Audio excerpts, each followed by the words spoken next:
All right, folks, Trump's reciprocity tariffs are going to continue anyway, and that's the subject of the riff. If you think tariffs came to an end with today's Supreme Court decision, think again. If you think President Trump's whole reciprocal trade policy came to an end, think again. Now, if you think Justice Brett Kavanaugh's dissent was a great idea, well put, you hit the nail on the head.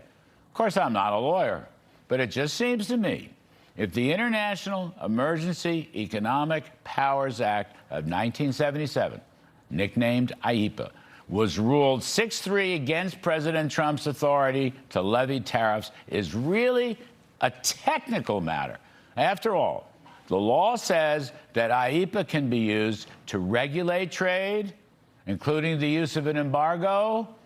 Why would it rule out tariffs, which are, after all, lesser penalties than a full-throated embargo? And as I understand it, when Congress passed IEEPA, it didn't even mention tariffs. So now Justice Roberts offered the full-throated constitutionalist position that only Congress has the power to tax, and that tariffs are a tax. Therefore, Mr. Trump's tariffs are ruled out of order because the Congress has not explicitly voted them in. Okay, but really, Congress has given chief executives other latitudes in other legislation to impose tariffs, haven't they? Either permanently or even shorter term.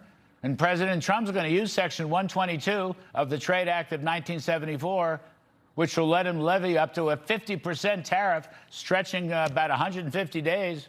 And he's starting to use it today by imposing a 10% tariff on countries that have traded unfairly with us for many, many years. So if he can do that, but they won't let him do IEEPA, seems like a technical argument to me, full of sound and fury, but signifying nothing.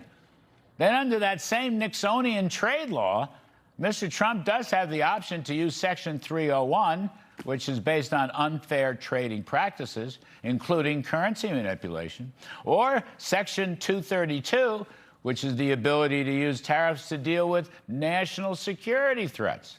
And you can bet he will employ both of them, which he says are even stronger than IEEPA. Take a listen. The good news is that there are methods, practices, statutes, and authorities, as recognized by the entire court in this terrible decision, and also as recognized by Congress, which they refer to, that are even stronger than the IEEPA tariffs available to me as President of the United States. Well, there you have it. There you have it. Anyway, this all brings me to another related point, and that is President Trump frequently used tariff negotiations as a means of conducting foreign diplomacy. His recent deal with India, for example, to reduce the tariff from 50% to 18% if they stopped buying Russian oil, is a perfect example of his hand-in-glove interaction of tariffs and diplomacy. So, why the Supremes would wish to interfere with that is beyond me.